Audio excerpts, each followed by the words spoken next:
6:34. Pictures from yesterday. With ice and compact snow on the roads, Whatcom Transportation Authority reports that twice as many people are riding city buses. Deputy General Manager in charge of operations Richard Walsh says that the city has kept on top of sanding bus routes. They've asked for extra sand around Western's campus, Alabama Hill, and Knox and U streets. Maintenance crews have been working overnight, overtime, keeping buses operating. When we anticipate a snowfall like this, we call in all available extra drivers. I've got 4 or 5 extra drivers right now out here in spare buses, just assisting all other buses staying on schedule. The city's brought in tons of extra snow or extra salt and sand to keep those roads clear. Now, with these Arctic temperatures, those who help the homeless are working overtime to make sure everyone has a warm place to stay. Joe Bates explains.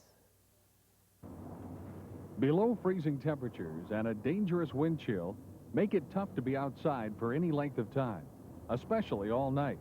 No one knows the exact number of people living in their cars or on the street in Whatcom County, but several agencies are working to make sure everyone comes in out of the cold. You know, a lot of times at the mission we have behavioral problems, and sometimes we even have to ask people to leave. But in weather like this, we just tolerate everything in order for people to be able to stay in out of the weather. The mission is over capacity now, and Agape House for Women and Children is close to full up.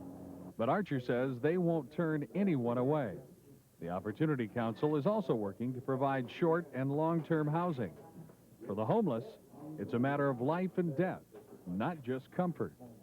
Well, sleeping outside is cold, and you get sick often, and you don't even know where you're going to eat, and you don't have blankets and clothes and stuff, especially in this weather. Well, you know, you could end up with frostbite or dead. Once your body temperature gets lower than it's regular, you know, you're going to end up waking up dead in the morning. During the cold winter weather, the Bellingham Police Department's policy is to help the homeless find a warm place to stay. But many times, alcohol complicates the situation.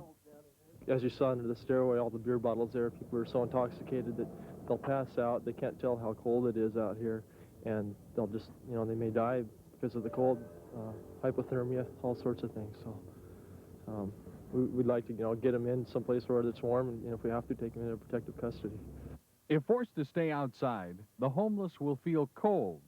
But Robert had another word to describe how being homeless makes him feel. Worthless.